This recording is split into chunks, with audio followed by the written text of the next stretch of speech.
Salutations everyone, Sam Changa here, and today we're going to get into a little more competitive deck. I'm going to be honest with you. We're going to level this up a little bit to level 3, which will be in like the competitive range. So, and if you ask about the camera quality, I'm actually shooting with my phone this time around. So if it's a little different now, you know why. Finally got a new phone mount as well for this little standee, so we should be golden.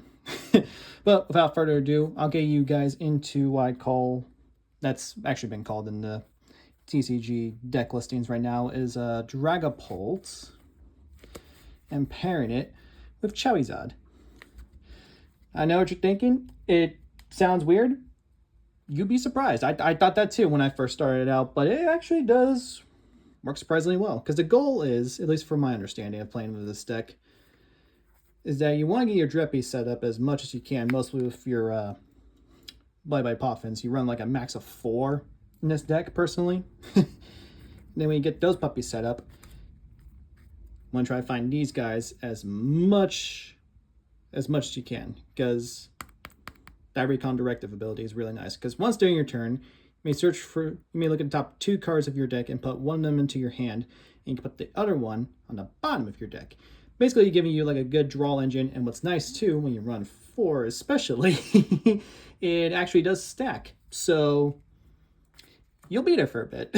Then you run 2 Dragapults. These guys will mostly be your main attacker. And if you don't know what Dragapult does, Phantom Dive, even though it's a weird energy cost, because it's a dragon type, some dragon types usually have a weird energy cost. It's either fire or psychic. Sometimes it will be like fire or water, or fighting in water. I've seen that before too. But in this case, we're going to be looking at fire and psychic. And I'll be getting to this little guy right here. We'll get him out of focus. We'll get into this a little later. But a Phantom Dive, it hits for 200 straight up, and you can also put 60 damage on one of your opponent's bench Pokemon any way you like. Now, the caveat, if you do use this attack, if your opponent's bench Pokemon is if one of them is a Terra type, be wary of the rule, because it basically, Terra typings have like a bit of a bench barrier.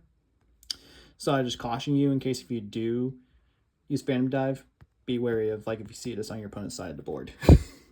So there's that. Then you got your Charmanders. You're only running 2 because Charmander is mostly your backup attacker, and a Charmeleon just in case if you screw up the evolution lines or like can't find them in time. Then Charizard works a little interesting, because once it evolves with its ability Infernal Rain, I'll get a better look at it for you guys. When you play this Pokemon from your hand to evolve one of your Pokemon during your turn, you may search your deck for up to 3 fire energies and attach them to your Pokemon in any way you like. Meaning, it can actually power this up in case if it's behind on energy. And power itself up in case if like it's a late game, you know, Charizard's great as a late game attacker. I can definitely vouch for this puppy. Because with Burning Darkness, it'll do 180, but it'll also do 30 more for each prize card your opponent has taken. So this puppy will actually stack damage if your opponent actually is winning the game. Fun, isn't it?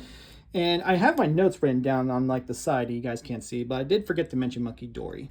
And Monkey Dory, with its fancy little ability Adrita Brain, once during your turn, if this Pokemon has any darkness energy attached to it, you can move up to 3, which is basically 30 damage counters from one of your Pokemon to one of your opponent's Pokemon. Now I'll get into Illuminous Energy.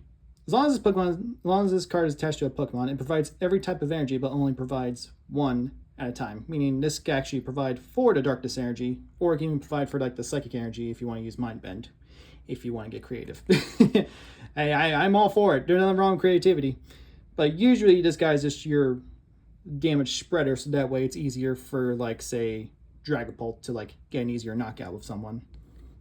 Usually that's what at least I use it for. Cleffa is a 30 little HP Pokemon that is like actually a good starter in case of like you can't draw your Dreppies or your Charmanders. Because with Grasping Draw, you can draw until you have 7 cards in your hand. Now it doesn't sound too bad, and you're probably wondering what this little bubble is right here. It's a fun little fact. I found this out recently. It basically means it's a free attack, meaning that like you actually don't need any energy for it to attack. It's free. So that's fun to find out. The caveat is that it is just 30 HP, so it can easily get knocked out. But that's where Pheasantipity comes into play. With its ability to flip the script, once during your turn, if any of your Pokemon were knocked out from your opponent's last turn, you may draw 3 cards. and this ability just can't stack. But mostly, some competitive players usually run just one, because usually that's all you need. And then if you do get in like a tough scenario where like you don't have much of your attackers on the board, Defensive Deputy can fit in this deck too, since it takes any amount and any color of energy, meaning it can like fit the fire themed pretty well in this deck. And Cruel Arrow will do 100 damage to one of your opponent's Pokemon, meaning like you can put this anywhere. It doesn't have to be on the bench. It can even be in the active. You can really have a say in what you want to really do with it. And when it comes to energies, unlike the other decks, it's a little different. You got at least 5 fire that one I run, and I just added this recently. I got like now 4 luminous energies. And even, yep, I just remembered. Like Pokemon, when it comes to special energies as well, you can have a max of 4 copies of like a certain special energy. So like you'll be okay if you run 4. You can be okay if you even run 2 if you really wanted to. I mean, the choice is really up to you at the end of the day. I just give you a little bit of guidelines. This is really just like any deck you can really make. And then when it comes to supporters, it's not really anything too crazy besides like Crispin being able to help you attach to your Dragapult, because Dragapult just really has a weird energy cost. But like I said, Luminous Energy can help with like that psychic attachment. But in case of like you have that Luminous Energy attached to your Dragapult but can't find the fire, that's where that Crispin will come into play. Or in case if your Charizard's just left behind and can't find the fire energy it needs. In Turo Scenario, this is a very interesting card where you put one of your Pokemon in play into your hand. You have to discard all the cards that are attached into your discard pile, but you basically get to save that Pokemon from near death. It's really weird, I know. And then Boss's Orders is, like I said, what you think it is. We run 2 in this one.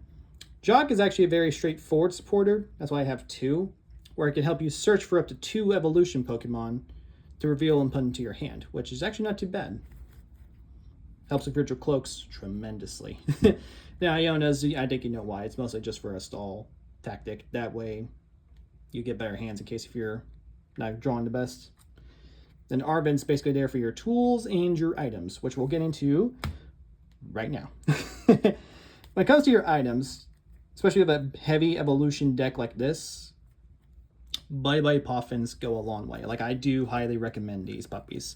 Now I'll show you why, because when you play an item like this, you can search your deck for up to 2 basic Pokemon with 70 HP or less onto your bench. Basically meaning like you can find your Charmander and Drepy at the same time, all from one item.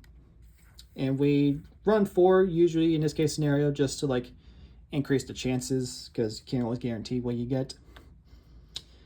And for what I've seen from deck lists before I made this video, I've seen some run 2 rare candies. I'm just running 4 just because that's what I felt safest with, to be honest with you, or safest with.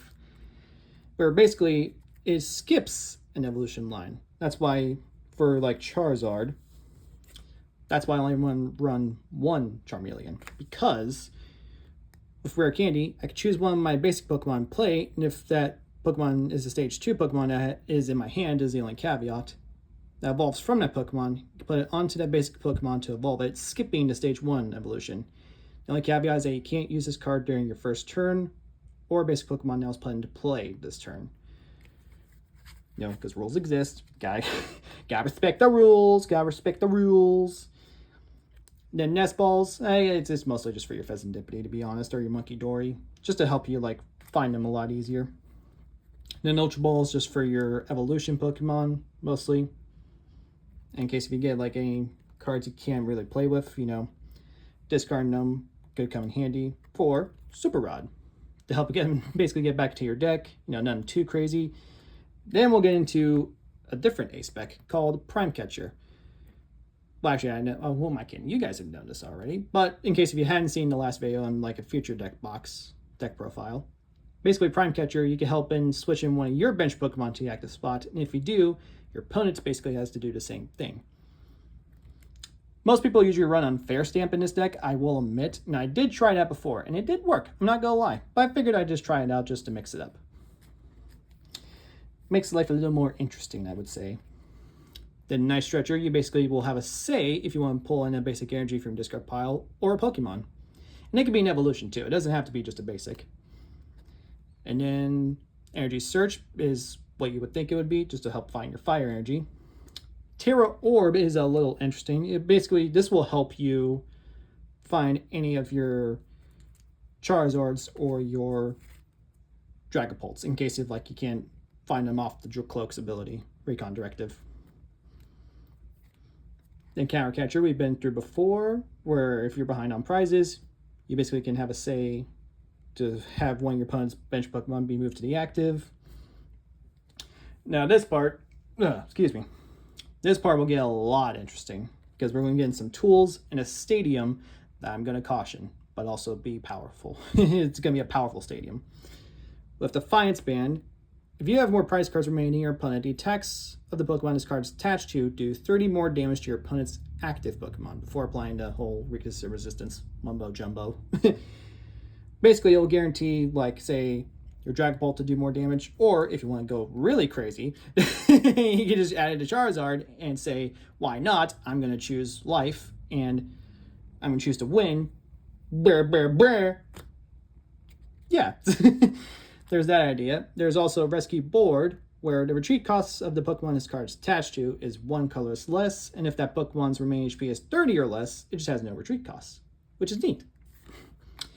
Then you have XP Shared. This is actually not a bad tool card, personally, because whenever your Pokemon in the active spot is knocked out by damage from your opponent's Pokemon, you may move a basic energy from that Pokemon to one of the Pokemon on your bench. So, like, say, if your Dragapult were to get knocked out and you have your Cloak on standby, that fire energy, for instance, could go straight to it. Pretty neat, right? And TM Evolution, this one is a little interesting, I will be honest. There's still much to learn about these kind of cards, these little TM Evolutions. But hopefully I explained this well with what even the card says.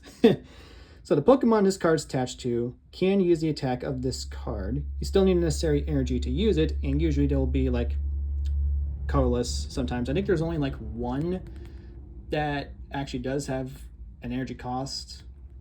I think it's from Prismatic, if I remember correctly, but I could be wrong on that. But Evolution, basically you can choose up to 2 of your bench Pokemon, and for each of those Pokemon, you can search for a card that evolves from that Pokemon and put it onto that Pokemon to evolve it. Basically guaranteeing, like, if, say, I'm going to try to make this as best example as I can.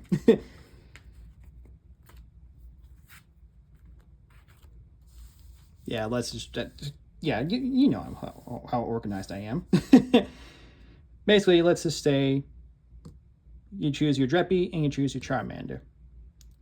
You attach this to your active Pokemon. Let's say it will be Fez. You have like a fire energy attached to it. You use the TM Evolution on these two. And you basically just search your deck to evolve it into Cloak and to Charmeleon at the same time. Pretty neat, right? And now we'll get into the interesting stadium that I'll admit has a lot of power, so I really caution use this wisely. Jamming Tower.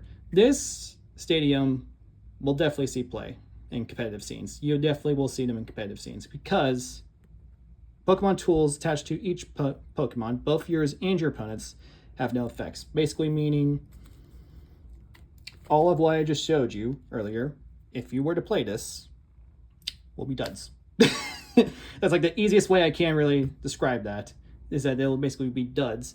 I would recommend just saving this puppy if you do use it as like a last resort, because it is just that powerful until it gets switched out by another stadium. But you catch my drift. It's just there for like a stall tactic, but also just to like increase your chances possibly of winning or taking advantage of your opponent who could have a deck that has so many tool cards.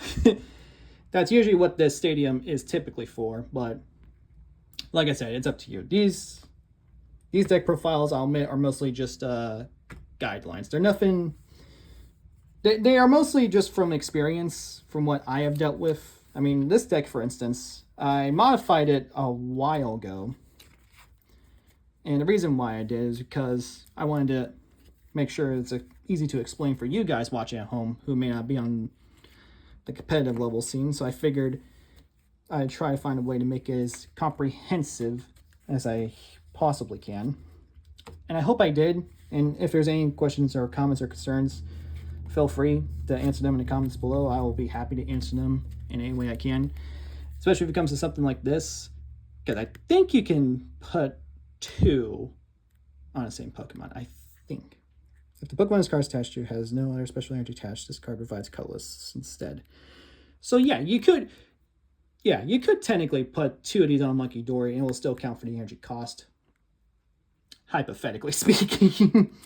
Hypothetically speaking, but like I said, it's just guidelines. You can really do whatever you want with this kind of deck. I'm just showing you one of the more competitive decks. That way you guys have a fun understanding and like learning like what certain cards can make a deck competitive and what certain Pokemon can make a deck competitive. Charizard and Dragapult, you'll especially see Dragapult be like a main competitor in the world of Pokemon right now, because there's a lot of Dragapults I've seen. Like almost any broadcast I've seen of like TCG battle videos, especially from Pokemon themselves, you almost definitely see a Dragapult at any point. But yeah, I think that's pretty much it. I'll do another deck profile too of like another competitive deck later on, and I could probably get knocked out another time soon, since I actually have a little better hours this week from work. You know, I could probably get knocked out. But yeah, I thank you all so much for watching. Comment, like, subscribe, and I hope you have a good day. Peace.